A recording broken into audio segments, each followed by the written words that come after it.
Across Ukraine, the sounds of war. The dead are already being counted. The living are speaking to the world. My world is collapsed. We are basically very scared. Nobody deserves this. Russia's president has long signaled this attack built on lies. The intention of the repeated propaganda on television is to justify the war. As Ukraine bears the brunt, Europe is on edge. This hideous and barbaric venture of Vladimir Putin must end in failure.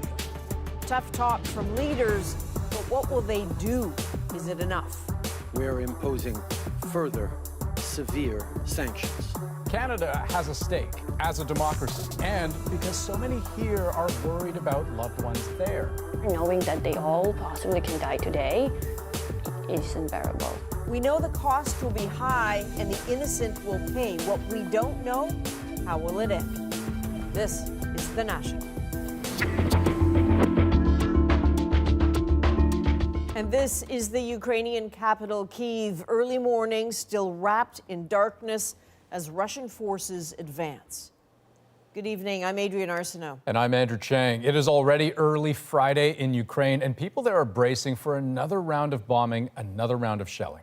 Amid reports of fierce fighting and Russian forces pushing into the country on three fronts, casualties are mounting. Now, it is hard to confirm details on the ground, but there are losses on both sides. Ukraine reports more than 130 people killed, including both soldiers and civilians.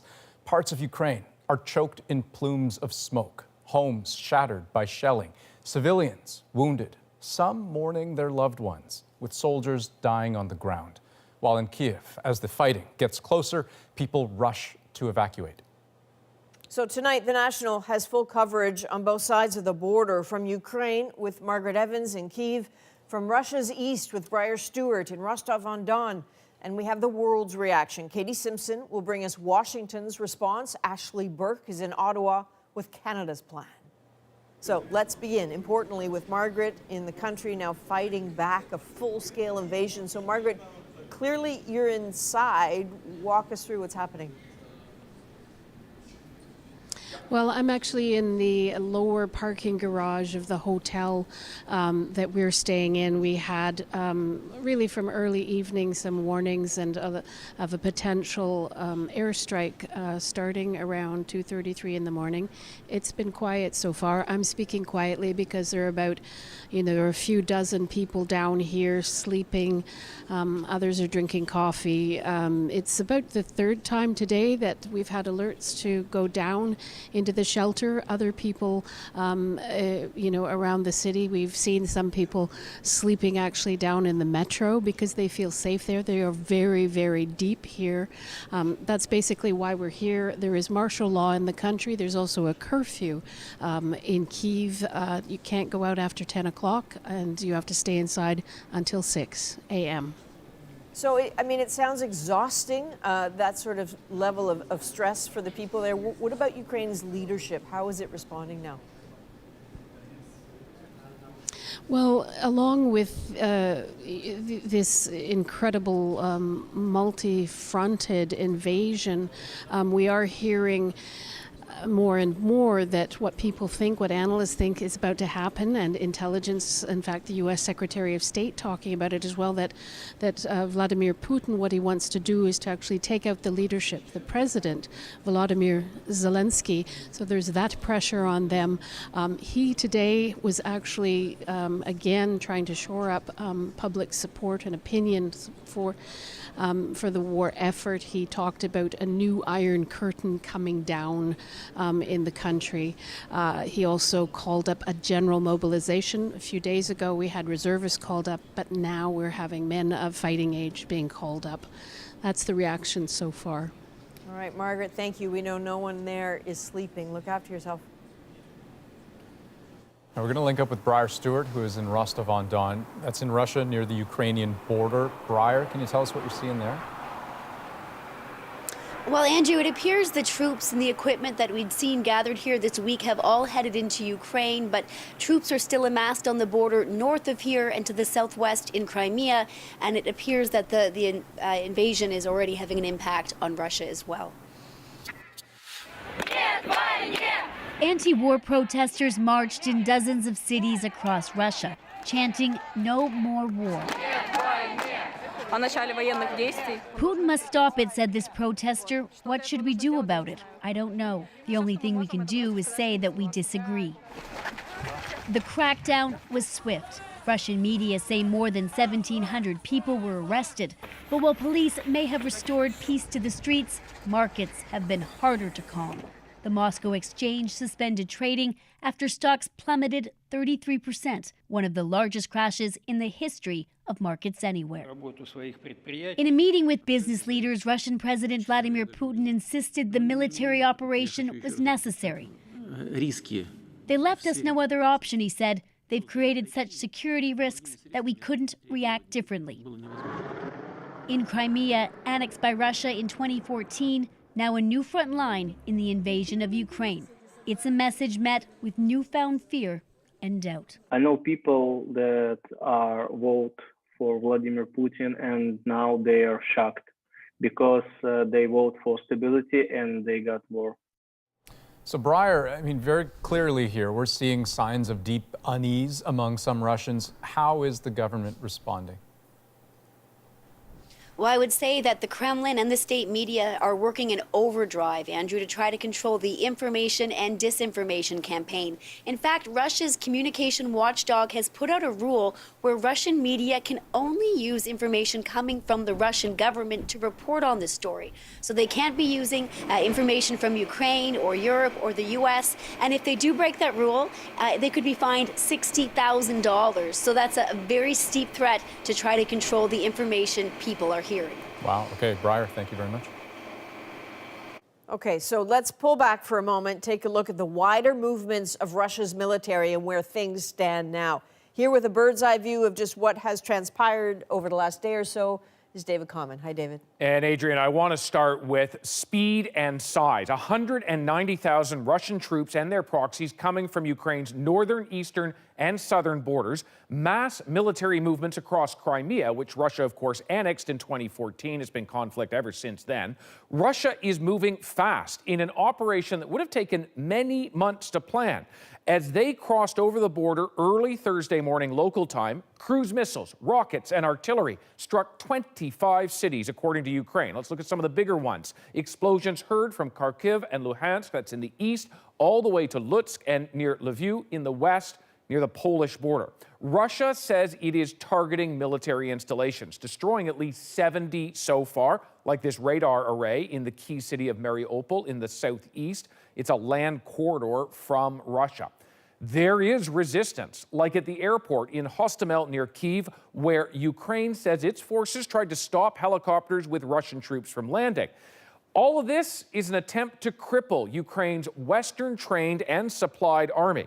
Ultimately, though, the main cities are the destination, and Kyiv could be critical to that. Putin says he wants to demilitarize the sovereign nation, disarm it, and they may have to seize the capital to do that. At this rate, Russian troops could be in Kyiv as soon as Friday, or they might stop short. We'll have to see.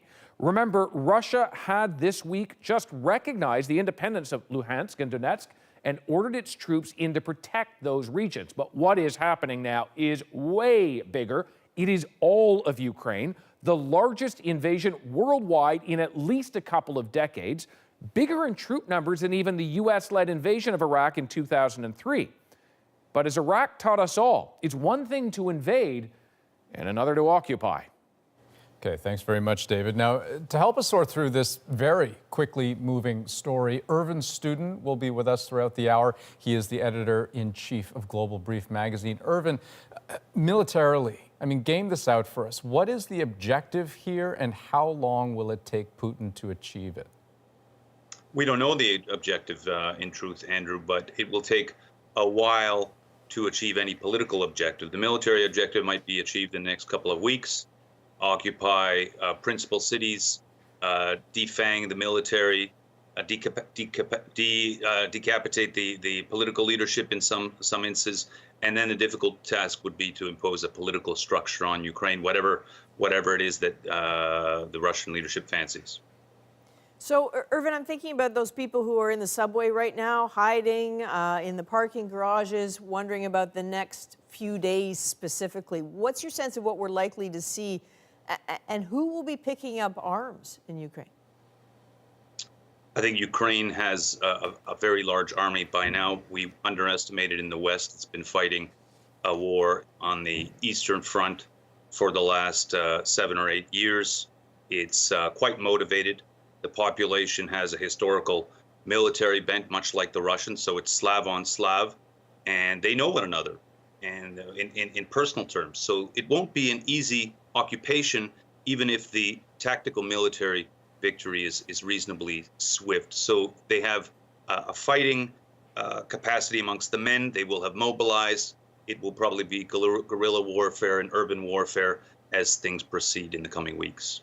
Which is a terrifying thought. All right, thank you, Irvin. Stand by if you can. We'll be speaking with you a little later in the program.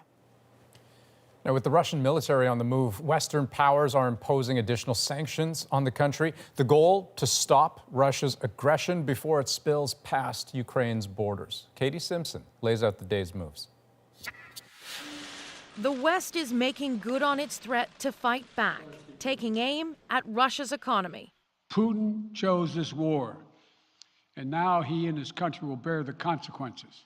U.S. President Joe Biden announced new sanctions targeting Russian banks and elites who support President Vladimir Putin, and trade restrictions meant to starve the country's military and the aerospace sector. After the threat of sanctions failed to deter Putin, Biden asked for patience with his plan. Let's have a conversation in another month or so to see if they're working. Details were finalized during an emergency G7 leaders meeting and rolled out in coordination with allies who implemented similar measures. The sanctions carried out against Russia will be on the same level as the aggression it is guilty of, said the French president, while the British Prime Minister threatened further action. This hideous and barbaric venture of Vladimir Putin must end in failure. As allies unite behind Ukraine, one response option is being ruled out. There are no NATO combat troops, NATO troops at all inside Ukraine. Both NATO and the U.S. are sending additional troops to Eastern Europe. But because Ukraine is not a NATO member, those soldiers will not enter the country, a reality understood by Ukrainian leaders. So we do not expect anyone to fight for us, but we expect all the help and all the response the West can send to us. Additional NATO troops are instead being readied in case Russia pushes beyond Ukraine. And make no mistake, we will defend and protect every ally against any attack and every inch of NATO territory. As we respond, the same worry hangs over the White House as it remains unclear how far Putin will try to go. It has President Biden offering this ominous warning. He has much larger ambitions in Ukraine. He wants to, in fact, reestablish the former Soviet Union. And to that point, Katie, Biden also spoke today about the global impact that this could have. Biden says Putin's actions are a test of Western resolve, a test of the rules-based international order that has created global stability as we know it since the end of the Second World War. If successful in upending the system, Putin will send a message to other Western adversaries, the leaders of China and North Korea, that the traditional Western alliance is weak, inviting further aggression elsewhere.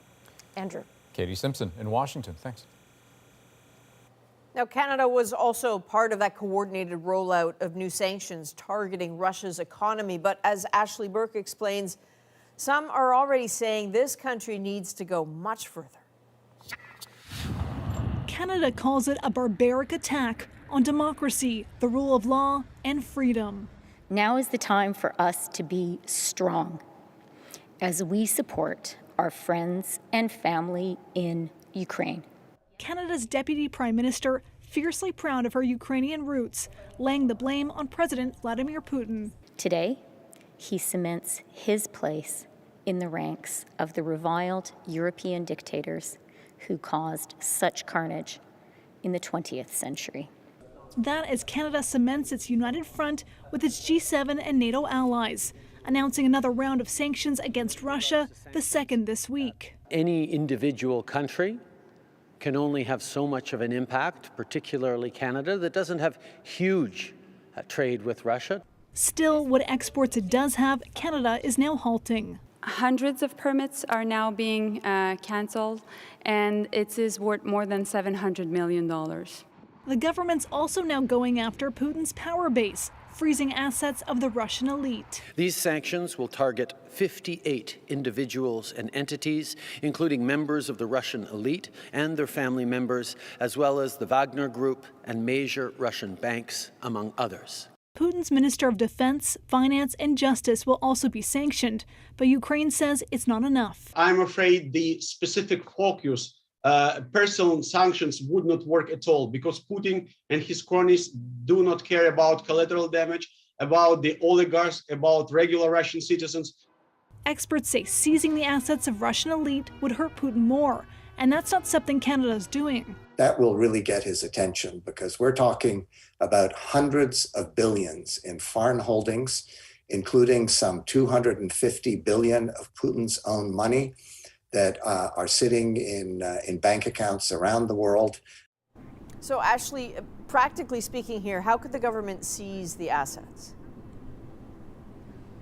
Well, Adrienne, that expert we spoke to said that the government could pass legislation that's currently before the Senate that would allow Canada to seize a Russian elite's assets, including here in Canada, and to repurpose those funds to help people who are in Ukraine who are in danger. Now, tonight, Canada's Foreign Affairs Minister said that she is planning further sanctions and that she's looking for creative ways to make sure that Putin is personally affected. All right, Ashley Burke in Ottawa. Thank you, Ashley. Well, here's a look at Edmonton tonight. Outside Alberta's legislature, a rally, a pretty sizable one, in solidarity with Ukraine. As you'll see in a moment, similar scenes took place across Canada today.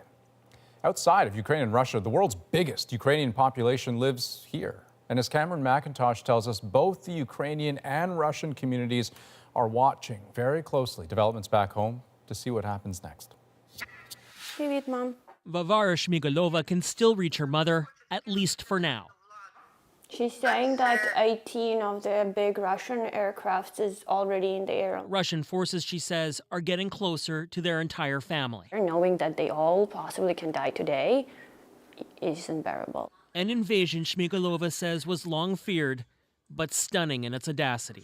Can anyone imagine this? Waves of immigration have made Canada home to the largest Ukrainian diaspora outside of Russia. Spread across the country, in Winnipeg's North End, it's hard to miss. As long as we continue to stay resolved. Hanging on to the words of world leaders, Ostap Skripnik is a first-generation Ukrainian Canadian. He's helped with diplomatic work in Ukraine. Trying to help it along to become a democracy and a functioning state. And now it's a bit heartbreaking to see it all just come down in flames. Not far away, prayers at this Ukrainian Catholic cathedral. A similar scene here in Edmonton. Ukraine and Russia have a long intertwined history. In Canada, the communities often mix. Amid Russian Canadians, there are tensions. But I know some families, they call home and they have a lot of arguments. It creates even tension within families. In Calgary, Ukraine's flag flew at City Hall. At this vigil in Montreal, many who have left Ukraine warn the world has too long underestimated Vladimir Putin. I honestly don't know what it's going to take to stop him.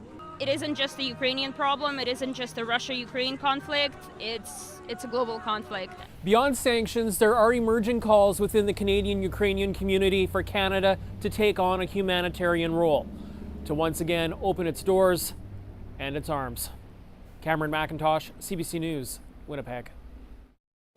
For the citizens of Ukraine, the last 24 hours have seen their worst fears come true. Many doing whatever they can to stay strong for their families and their communities. My world is collapsed. No, people should understand that it's a global threat.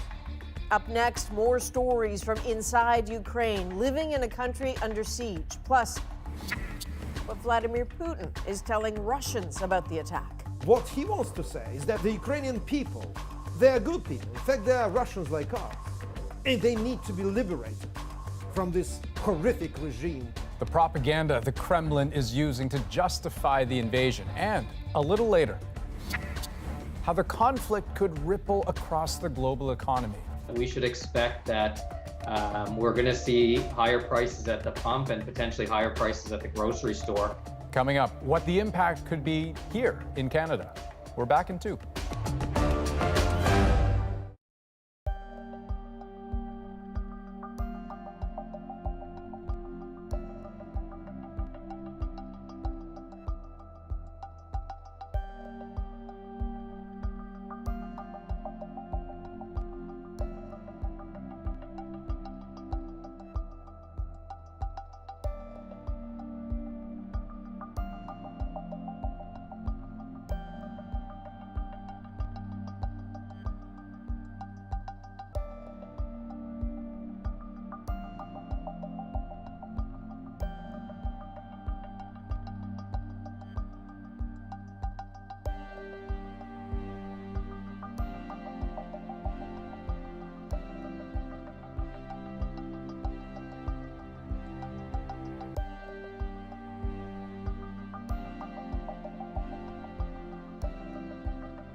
Welcome back. This is what air traffic looks like tonight over Ukraine. FlightAware showing an empty zone, not only over Ukraine where airspace is closed, but also neighboring Moldova and eastern Romania. And few are flying in Russia, south and west of Moscow. So from the air, let's go right back to the ground. We want to take you again inside Ukraine to tell the stories of those under siege. Ioana Miliotis spoke with some of them today. In a surreal act of normalcy, before they took shelter in a basement in Kyiv, Marina Braga made pancakes for her children. In the morning, it was quite difficult. My elder one had a panic attack, so I made lots of pancakes, and I was telling them that we are going to be safe, so the parents are taking care of you, don't worry. There is fear and fury too. Braga's youngest daughter drew a picture of herself shooting Russian President Vladimir Putin. We are basically very scared, especially for the kids. I feel very sad that I didn't move out of the country like at least a couple of days ago to keep them safe. Trapped in a war zone, the people of Ukraine woke up to a living nightmare. I think I don't fully understand the amount of tragedy that is coming on us. It is like a tsunami. Zoya Shu is a war photographer based in Kyiv. My world is collapsing. People should understand that what is happening in Ukraine right now, it is not a local regional conflict. There is a global threat. And right now they are approaching that Chernobyl area. The threat of nuclear war, it's another devastating possibility. Hours before reports of hundreds of explosions in the city of Mariupol, Viktor Semenov was helping coordinate support for civilians and the Ukrainian military. I have nowhere to run away. I have no reason to run away. We are in our ground. We are standing here for Europe. And the motivation is to do all the things is possible from me today to prevent the bad future tomorrow. We just want to be in peace. It's past the point of peace. Now come the urgent calls for help. We need a strong support immediately because Ukraine is under attack right now. Putin wants to build his own world without the democracy and rights of people. We are standing for you guys, but you need to help us. As reports of casualties rise, the onslaught continues. From the window of my condo, I could see a lot of smoke and a lot of fire here and there. When it's safer to go out from his home in Kyiv, Dmitry Otachenko plans to donate blood. I will try to reach a hospital where I will be able to donate my blood, because I am absolutely sure that it will be required in the near future. In Ottawa, Anna Plugatir has been in touch with her cousin Ina Savska in Kharkiv. Hello. Savska says, like so many, she and her family tried to escape, but there was nowhere to go. On a call, Plugatir translated for her cousin. Ці вибухи скрізь по Україні. And on the way, we quickly realized that there is nowhere to run because all of the Ukraine was under attack. It was happening everywhere. Savska is now taking refuge in her basement. If this monster will be allowed to proceed and take over Ukraine, who will be next? The world will never be the same. But right now, the people here face the most suffering as one dark day closes and more lie ahead. Ioana Roumeliotis, CBC News, Toronto. Well, Vladimir Putin is using carefully crafted propaganda to justify the invasion of Ukraine at home. Certainly the intention of the repeated propaganda on television is to justify the war. It's to justify the casualties that may result from the war. Coming up, the story Russians are hearing about the attack. Plus, what we're seeing right now is a small but rapidly increasing chance of a very, very negative scenario. How the invasion could impact the cost of living here in Canada.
Welcome back.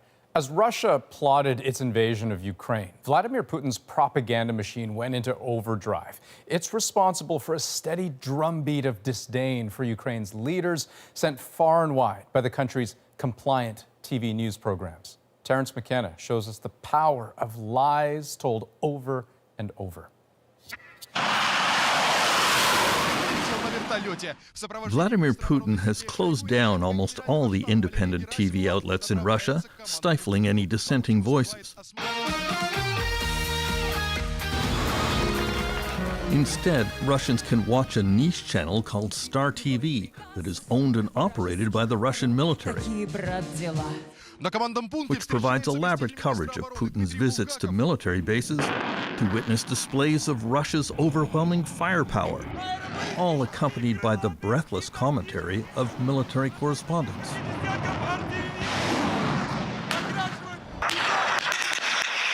All this is designed to show that Putin has rebuilt the military back to superpower status, that the Russian state can impose its will as required.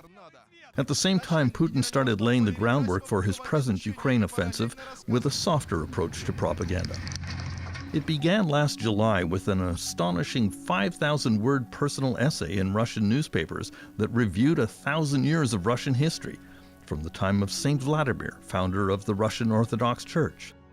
The modern Vladimir strongly argued that all Russian speakers were part of one great nation, suggesting that Ukraine was not a real country and even that the Ukrainian language was not a real language.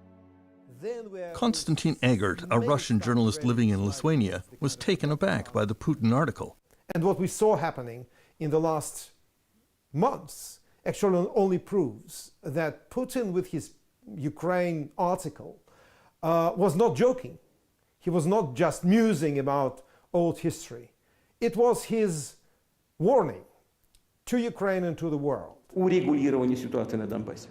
Now comes the angry Putin speech Monday that put a similar message in a much more threatening manner. Вся ответственность за возможное продолжение кровопролития будет целиком и полностью на совести правящего на территории Украины режима.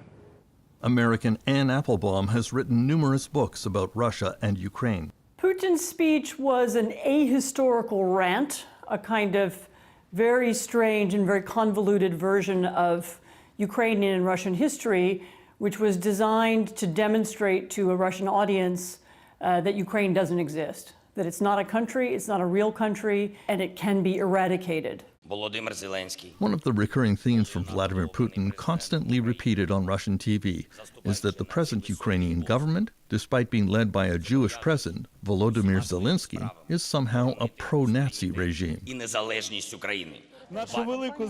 What he wants to say is that the Ukrainian people, they are good people. In fact, they are Russians like us.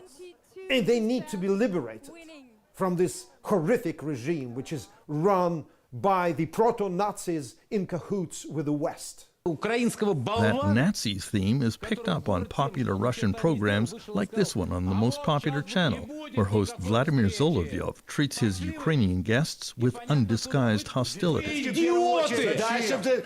Вы идиоты! У нас гражданская война.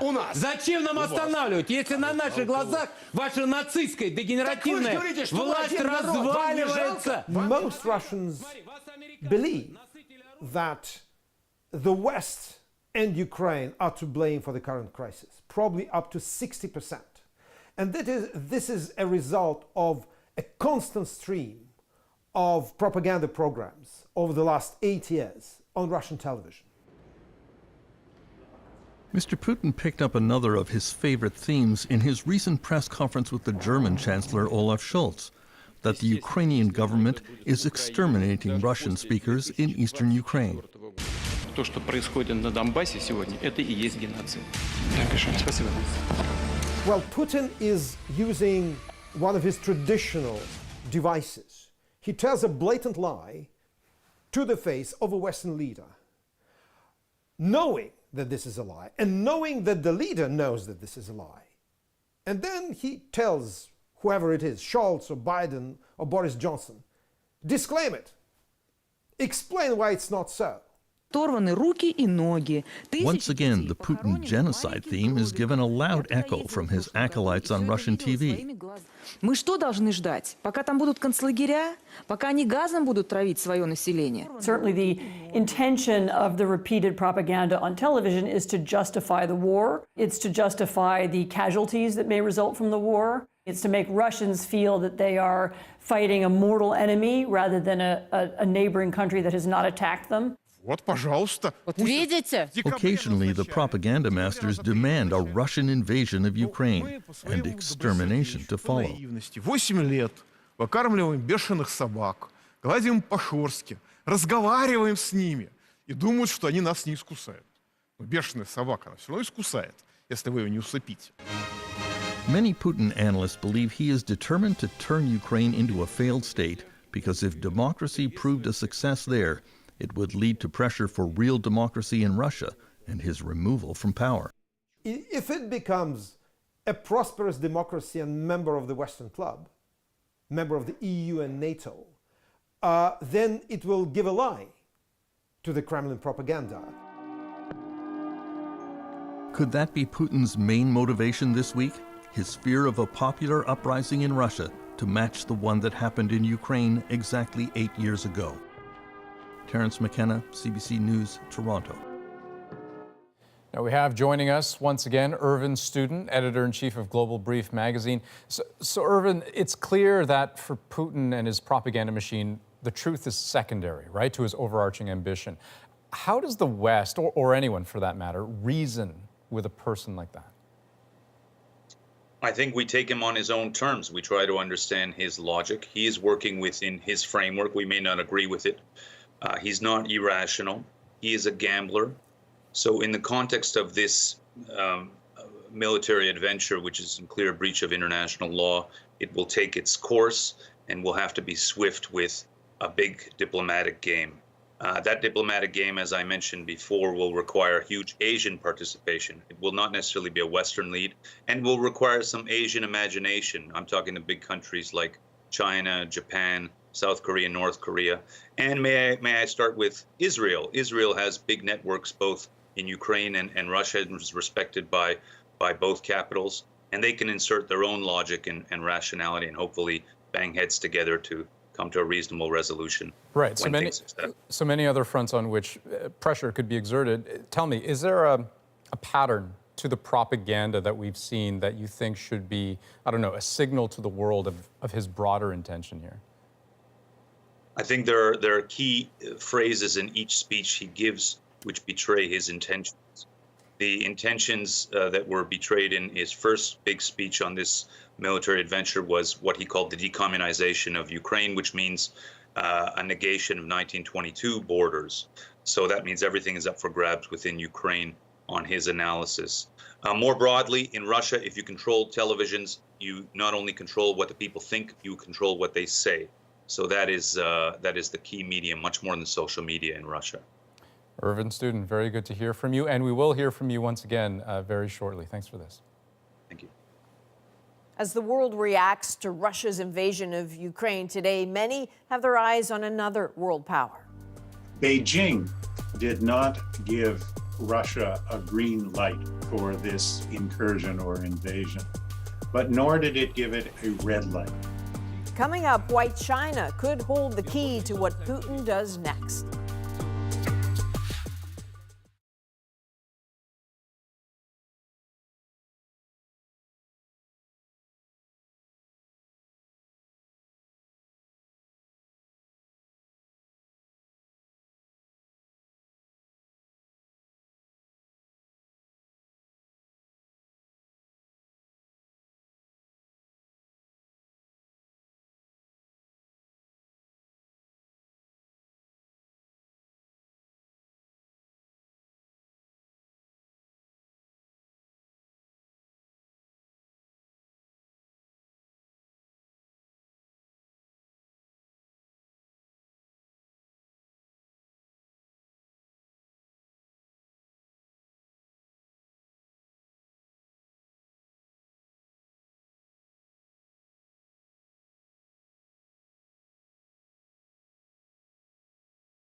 You are looking at a shot of Kyiv, a city now grappling with the attack that is underway. There is no certain future as Russian forces try to push through to the capital.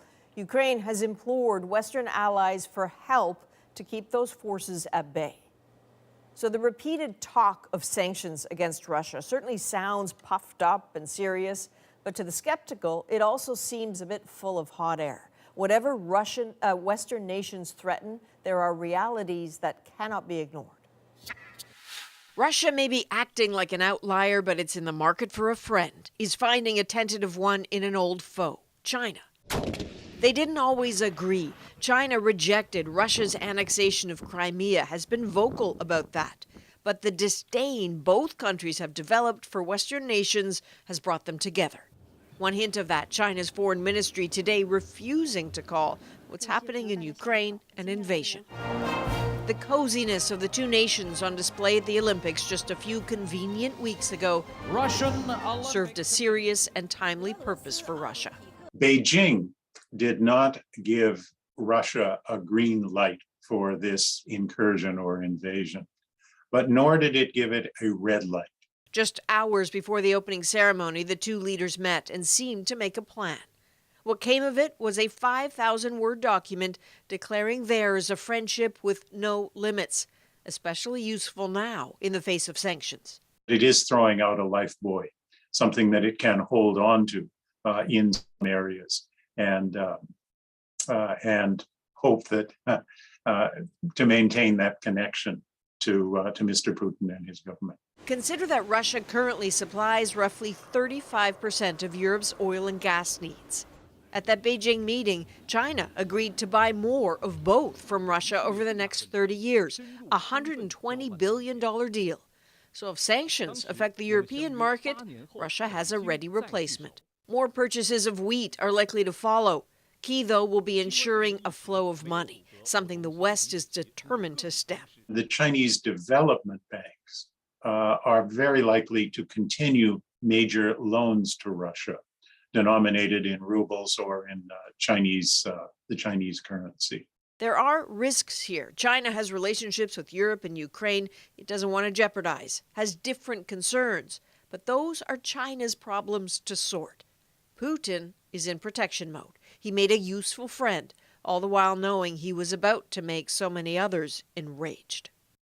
So let's bring Irvin Student back in. So, Irvin, what's the potential risk to the rest of the world of China and Russia getting, that much closer in this moment?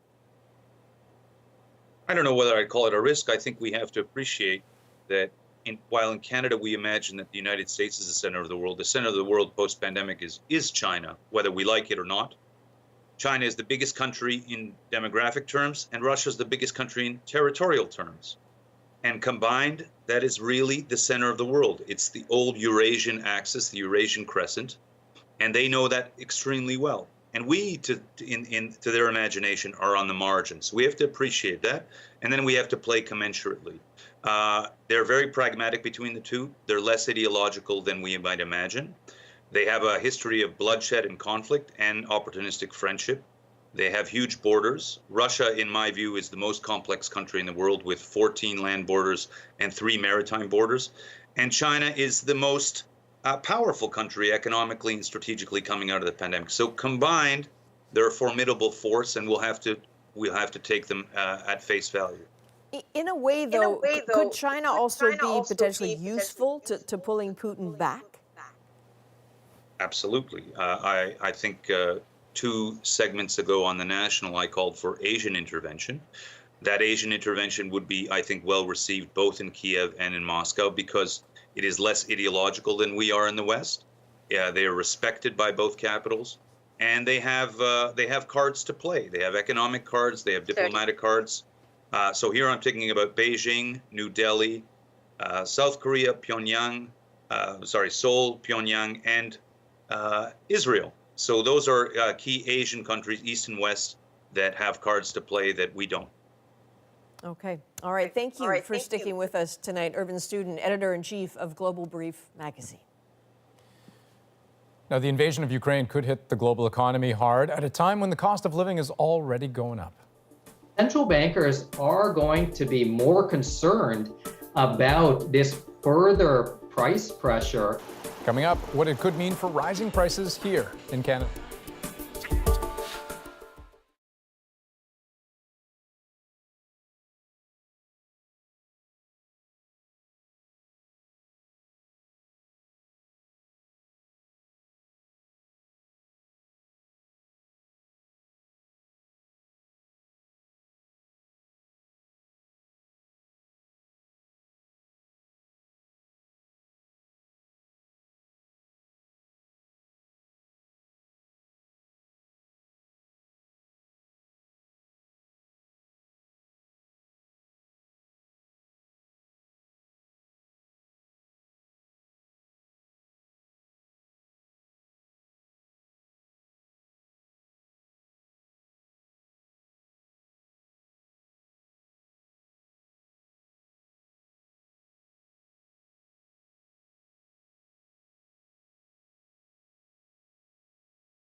Hi, I'm Jamie Poisson, and tomorrow on CBC's daily news podcast, Front Burner, a view from the ground in Ukraine, following Russia's widespread invasion of the country. Subscribe wherever you get your podcasts. Well, for many Canadians, conflict in Eastern Europe can seem very far away, but the economic impact will be felt here at home. As Jacqueline Hansen reports, your everyday purchases may be getting a price hike. Rising prices for just about everything are already squeezing Canadians' budgets. Now that could get even worse. We should expect that we're going to see higher prices at the pump and potentially higher prices at the grocery store as a result of this conflict. The price of oil, wheat, fertilizer, aluminum, and natural gas all spiked today.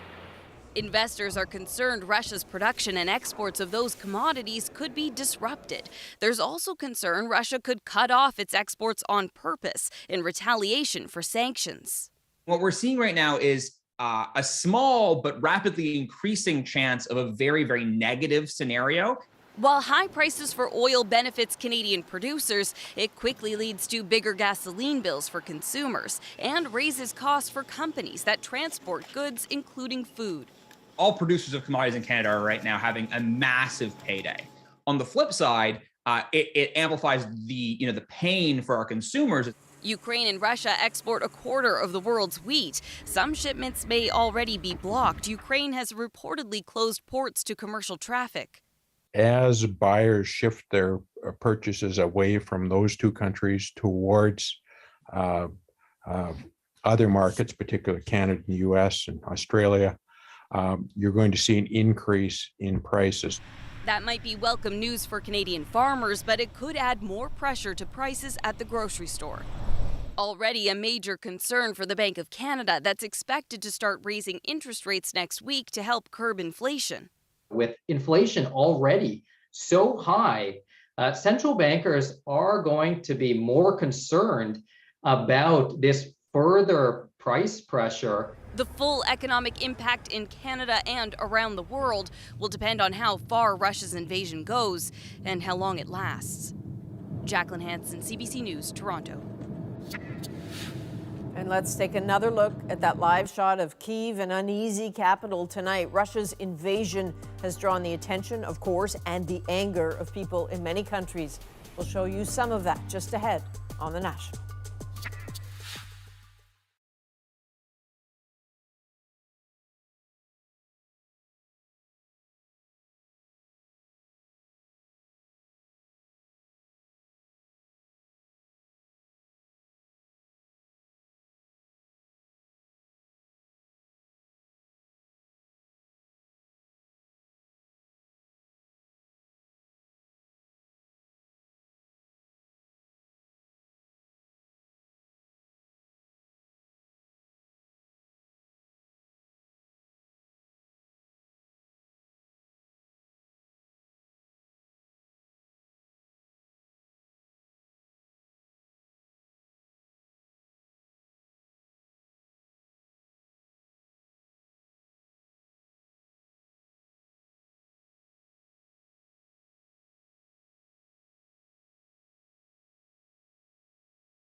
We're not gonna give up, and it's not gonna end. We need to stop him. Today, I think everybody is Ukrainian. Stop Russia now! Stop Russia now! Ukraine's struggle is being felt around the world tonight, from New York to London to Tokyo.